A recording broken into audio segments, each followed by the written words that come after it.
Video में आगे बढ़ने से पहले एक रिक्वेस्ट है। ये वाला हमारा सेकंड चैनल है। इस चैनल का लिंक आपको वीडियो के डिस्क्रिप्शन में मिल जाएगा। प्लीज़ ये वाला चैनल भी आप सब्सक्राइब कर लेना। यहाँ पर भी डेली शेयर बाजार के अपडेट्स मैं आपको देता रहता हूँ। चलिए आगे बढ़ते हैं हमारे आज के दिन के तीसरे वीडियो की तरफ। इसके पहले भी दो वीडियो हम पब्लिश कर चुके हैं। वो दोनों वीडियो अगर अब तक आपने नहीं देखे तो चाहिए तो चैनल के वीडियो सेक्शन में जाकर उन दोनों वीडियोस को देख सकते हो। बहुत सारे कंपनीज के बारे में पॉजिटिव खबरें, पॉजिटिव अपडेट्स आ चुकी है। उनको इजी एंड शॉर्ट में आपके सामने यहाँ पर मैं एक्सप्लेन करने वाला हूँ। तो पहला खबर जीआरएससी के बारे में निकल कर आ रहा है कि ये जो कंपनी है काफ़ी नज़दीक पहुँच चुकी है। मैसिव 33,000 करोड़ का एक जो कॉन्ट्रैक्ट है एनसीजी या एनजीसी प्रोग्राम के तहत, इसके तहत। तो ये पर्टिकुलर काफ़ी बड़ी खबर ये कंपनी के बारे में अभी के टाइम पे निकल कर आ रही है। प्राइस के जो डिस्कशन है रिपोर्ट किए जा रहे हैं, ऑलरेडी कंप्लीट हो चुका है और डील कहीं ना कहीं इस क्वार्टर के एंड तक, आप पढ़ सकते हो, इस क्वार्टर के एंड तक कहीं ना कहीं फाइनलाइज हो सकती है। और ये अपने आप में काफ़ी बड़ी डील हमको देखने को मिल रही है। और ये जो ऑर्डर है कहीं ना कहीं इस कंपनी का जो ऑर्डर बुक है उसको भी काफ़ी बड़े लेवल पे इंप्रूव करने में मदद करेगा। इसी के साथ साथ जीआरएससी का जो रोल होगा इंडिया का नवल मॉडर्नाइज प्लान में, उसमें भी एक बहुत ही बड़ा आप कह सकते हो मजबूती इनको आता हुआ नजर आएगा। रेवेन्यू भी इस प्रोजेक्ट से कहीं ना कहीं एक्सपेक्ट किया जा रहा है कि फाइनेंशियल ईयर 2028 का जो दूसरा हाफ होगा वहाँ से इसका जो रेवेन्यू है वो ऐड होगा कंपनी के फाइनेंशियल्स में। तो वहाँ से भी इंप्रूवमेंट और भी होते भी हमको नज़र आ सकती है फाइनेंशियल्स को लेके। और जो फाइनेंशियल बेनिफिट की बात करें विजिबल काफ़ी अच्छे से जो नज़र आ सकते हैं वो आफ्टर फाइनेंशियल 2029 के बाद आ सकते हैं। ये वाला भी अपडेट कंपनी की तरफ से देखने को मिल रहा है जो काफ़ी कम ही अभी के टाइम पे देखने को मिलती है। तो ओवरऑल देखा जाए तो अपडेट काफ़ी ज़बरदस्त, काफ़ी पॉजिटिव यहाँ पर इस कंपनी के बारे में निकल कर आ रहा है। देखने वाली बात होगी बाजार का फोकस इस कंपनी के ऊपर कैसा रहता है। नेक्स्ट खबर है टेक्समोको रेल के बारे में। एक बहुत ही बड़ा इंटरनेशनल ऑर्डर साउथ अफ्रीका की तरफ से इनको मिलता हुआ नजर आ रहा है। टेक्समोको रेल एंड इंजीनियरिंग को रिसीव हुआ है 4,045 करोड़ का इंटरनेशनल कॉन्ट्रैक्ट। बहुत ही बड़ा वर्थ वाला कॉन्ट्रैक्ट आपको देखने को मिलेगा। इस डील में क्या क्या इंक्लूड है, 2,235 से भी ज़्यादा फ्रेट वेजन्स की यहाँ पर बात की जा रही है। 30 डीजल्स लोकोमोटिव्स भी इस डील में इंक्लूड आपको देखने को मिलेंगे। तो ये अपने आप में काफ़ी बड़ी लेवल की डील यहाँ पर आपको इस कंपनी के लिए देखने को मिलेगी। इस एग्रीमेंट में आप देख सकते हो 15 साल का जो मेंटेनेंस का पार्टनरशिप है वो भी इसमें इंक्लूड किया गया है। तो एक कहीं ना कहीं एक लंबी दूरी वाला पार्टनरशिप होता हुआ हमको यहाँ पर देखने को मिल रहा है। इसके वजह से लॉन्ग टर्म के लिए रिकरिंग रेवेन्यू भी इस कंपनी के लिए जनरेट होता हुआ नजर आएगा, जो इस कंपनी के लिए बहुत ही बड़ी हेल्प होते हुए आपको देखने को मिलेगी फाइनेंस के हिसाब से। कंपनी की बात करें तो ये भी कहीं ना कहीं एक बहुत ही बड़ा कदम ग्लोबल लेवल का जो एक्सपेंशन है इसमें कहीं ना कहीं देखा जा रहा है। और ओवरऑल साउथ अफ्रीकन रेलवे का जो नेटवर्क है उसको कहीं ना कहीं मॉडर्नाइज करने का जो प्रोजेक्ट्स का बहुत सारा कामकाज वहाँ पर चालू है, उसी से कनेक्टेड ये वाला कामकाज इस कंपनी को यहाँ पर मिला हुआ है, जो अपने आप में काफ़ी बड़ी खबर अभी के टाइम पे देखने को मिल रही है। तो देखने वाली बात होगी बाजार का फोकस कंपनी के ऊपर कैसा रहता है। नेक्स्ट खबर है पीएनसी इंफ्राटेक के बारे में। एक्चुअली खबर थोड़ी सी अलग है बिकॉज 235 करोड़ का एक डिस्प्यूट का जो मामला था वो सेटल होता हुआ हमको देखने को मिल रहा है। तो देखा जाए तो डिस्प्यूट का मामला है लेकिन एक गुड न्यूज़ है बिकॉज इसमें सेटलमेंट हमको देखने को मिल रही है। पीएनसी इंफ्राटेक ने सेटल किया है एक मेजर डिस्प्यूट जिसका वर्थ था 235 करोड़ के आसपास का। एनएचएआई के साथ जो डिस्प्यूट था इसकी बात हो रही है। तो ये सेटलमेंट जो है वो कहीं ना कहीं अंडर द गवर्नमेंट विवाद से विश्वास 2 जो स्कीम है इसके तहत होता हुआ हमको देखने को मिल रहा है। ये वाला रिपोर्ट भी अभी के टाइम पे देखने को मिल रहा है। इसके कारण क्या होगा, इसके कारण कंपनी का जो कैश फ्लो है उसका पोजीशन में भी अच्छे खासी इंप्रूवमेंट हमको देखने को मिल सकती है। लीगल अनसर्टेनिटी और जो फंड ब्लॉक किए थे उसमें भी कहीं ना कहीं रिड्यूस कटौती होती हुई नजर आ सकती है इस सेटलमेंट के बाद, जो इस कंपनी के लिए एक अच्छी खबर देखने को मिल रही है। अब इसके वजह से कंपनी कहीं ना कहीं अपना जो फोकस है और भी जो इंपॉर्टेंट या फिर कोर इंफ्रा के जो ऑपरेशन है उसके ऊपर करना स्टार्ट कर सकती है। मार्केट का रिएक्शन किस तरीके से रहता है ये सारी देखने वाली बात होगी इस कंपनी के ऊपर।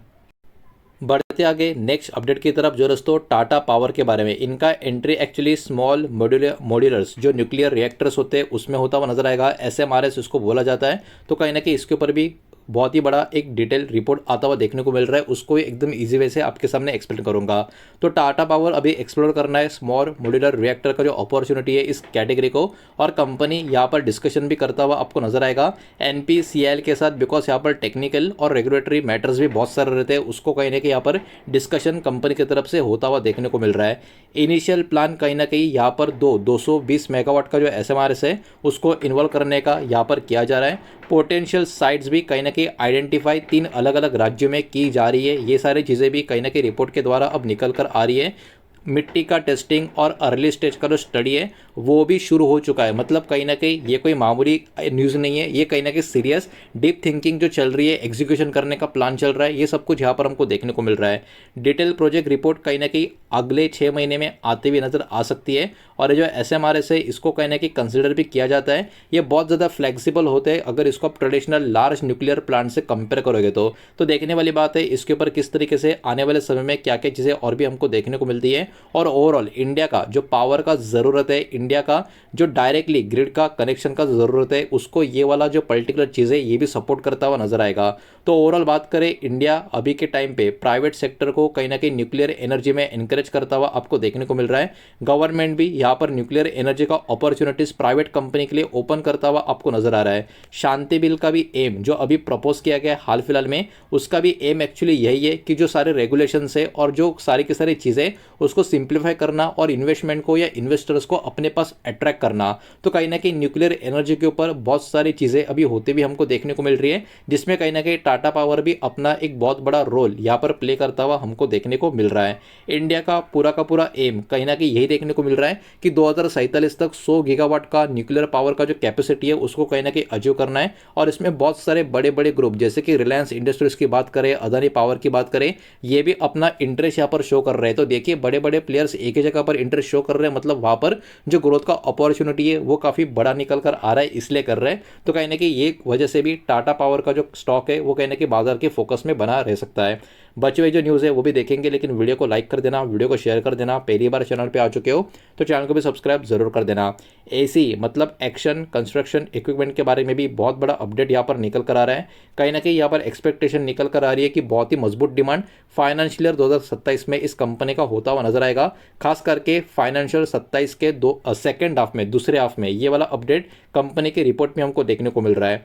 ग्रोथ कहीं ना कहीं जो होगी वो फास्ट एग्जीक्यूशन जो इंफ्रा के प्रोजेक्ट्स है उसके दम पर होगी। और गवर्नमेंट का जो हायर पब्लिक कैपिटल एक्सपेंडिचर का जो अलोकेशन है वो भी कहीं ना कहीं इस ग्रोथ को, इस आउटलुक को सपोर्ट करता हुआ नजर आएगा।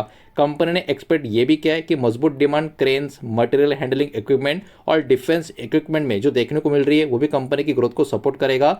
एसी अभी के टाइम पे होल्ड करता है market share domestic mobile crane में भी और टॉवर क्रेन में भी, जो अभी के टाइम पे बहुत बड़ा इंफ्रा का रोल प्ले करता हुआ नजर आएगा। आप देखिए जो कैपेसिटी एक्सपांशन और फ्यूचर प्लान कंपनी का जो पर्टिकुलर रिपोर्ट है उसमें क्या इन्होंने मेंशन किया है। एसी एक्चुअली प्लान कर रहा है इन्वेस्ट करने का 400 से लेकर 450 करोड़ के करीब का अमाउंट नया हरियाणा को जो इनका मैन्युफैक्चरिंग प्लांट है उसमें। और जो एक्सपांशन है ये कहीं ना कहीं सपोर्ट करेगा मीडियम टर्म रेवेन्यू टारगेट को, जो 6000 से लेकर 6200 करोड़ के करीब का देखने को मिल रहा है फाइनेंशियल ईयर 2030 तक। इनके जो ओवरऑल एक्सपोर्ट की बात करें, डिफेंस से कनेक्टेड बिजनेसेस की बात करें, ये भी रैपिड तरीके से ग्रो होते हुए हमको देखने को मिल रहे हैं। तो कंपनी का जो टारगेट है बहुत बड़े कंट्रीब्यूशन का इन्हीं सेगमेंट से 2030 तक देखने को मिल सकता है। ये वाला कमेंट्री भी हमको देखने को मिल रहा है। तो इसके वजह से ये वाला कंपनी का जो स्टॉक है या कंपनी भी है बाजार के फोकस में यहाँ पर बनी रहेगी। बढ़ते आगे नेक्स्ट कंपनी की तरफ, नेक्स्ट स्टॉक की तरफ, जो दोस्तों इंटरआर्क बिल्डिंग सॉल्यूशंस, इनको एक्चुअली नया 102 करोड़ का ऑर्डर मिला हुआ है। तो एक्चुअली इनको ये ऑर्डर जो मिला है ये एक डोमेस्टिक ऑर्डर है और ये पर्टिकुलर जो प्रोजेक्ट है प्री इंजीनियरिंग स्टील बिल्डिंग्स का प्रोजेक्ट आपको या इससे कनेक्शन में नजर आएगा। इसमें designing, engineering, manufacturing, supply cover, erection cover, ये सब कुछ होता हुआ नजर आएगा। और 8 से लेकर 10 महीने का टाइम पीरियड इस प्रोजेक्ट का यहाँ पर बताया जा रहा है। तो देखिए कंपनी का साइज छोटा है, उसके हिसाब से ऑर्डर इनके लिए काफी बड़ा है, तो इसकी वजह से ये वाला शेयर भी बाजार के फोकस में बना रहेगा। नेक्स्ट खबर है यथार्थ हॉस्पिटल के बारे में। इनका एक्सपेंशन गुरुग्राम में होता हुआ आपको नजर आएगा। यथार्थ हॉस्पिटल और ट्रॉमा केयर सर्विसेज ने एक्वायर किया है डेवलपिंग 250 बेड का हॉस्पिटल गुरुग्राम में। तो टोटल डील का वैल्यू 200 करोड़ का यहाँ पर बताया जा रहा है। इनिशियल पेमेंट जो है 100 करोड़ का ये भी कहीं ना कहीं यहाँ पर हो चुका है। तो कहीं ना कहीं ये यथार्थ हॉस्पिटल के लिए एक बहुत ही बड़ी खबर यहाँ पर हमको देखने को मिलेगी। और जो बचा हुआ इन्वेस्टमेंट है वो यूज़ होगा हॉस्पिटल कंप्लीशन होने के लिए, मेडिकल इक्विपमेंट का जो परचेज होगा उसके लिए। और ये जो मूव है कहीं ना कहीं कंपनी का जो पोजीशन है यथार्थ हॉस्पिटल का, वो दिल्ली एनसीआर का जो हेल्थ केयर मार्केट है उसको और मजबूती देने का काम करेगी। और ओवरऑल डिमांड जो स्पेशलाइज हेल्थ केयर सर्विस का जो है इस रीजन में, इस कंट्री में या इस पर्टिकुलर चीज में लगातार काफी बढ़ता हुआ आपको देखने को मिलेगा। तो इसी की वजह से यथार्थ हॉस्पिटल का जो कंपनी है या जो स्टॉक है वो कहीं ना कहीं बाजार के फोकस में बना रहेगा। तो ये सारा का सारा डेटा जो आ रहा था वही मैंने आपके सामने यहाँ पर प्रेजेंट किया है, और ये सारा का सारा डेटा एजुकेशनल इन्फॉर्मेशनल पर्पस के हिसाब से ही है। पब्लिकली अवेलेबल जो रिपोर्ट है, कंपनी के जो अपडेट्स है, वही मैंने आपके सामने प्रेजेंट किए हैं। किसी भी तरीके का इन्वेस्टमेंट का एडवाइस या स्टॉक का रिकमेंडेशन मैंने आपको दिया नहीं है, ना ही मैं आपको दे रहा हूँ। ये बात भी यहाँ पर आप ध्यान में रखें। उम्मीद करता हूँ वीडियो समझ आया होगा, पसंद आया होगा तो वीडियो को लाइक करें, दोस्तों शेयर करें। पहली बार चैनल पे आ चुके हो तो सब्सक्राइब भी कर देना, और कोई भी स्टॉक में निवेश करने से पहले खुद की स्टडी रिसर्च जरूर करें, फाइनेंशियल एडवाइजर की सलाह जरूर ले। मिलते हैं नेक्स्ट वीडियो में, धन्यवाद।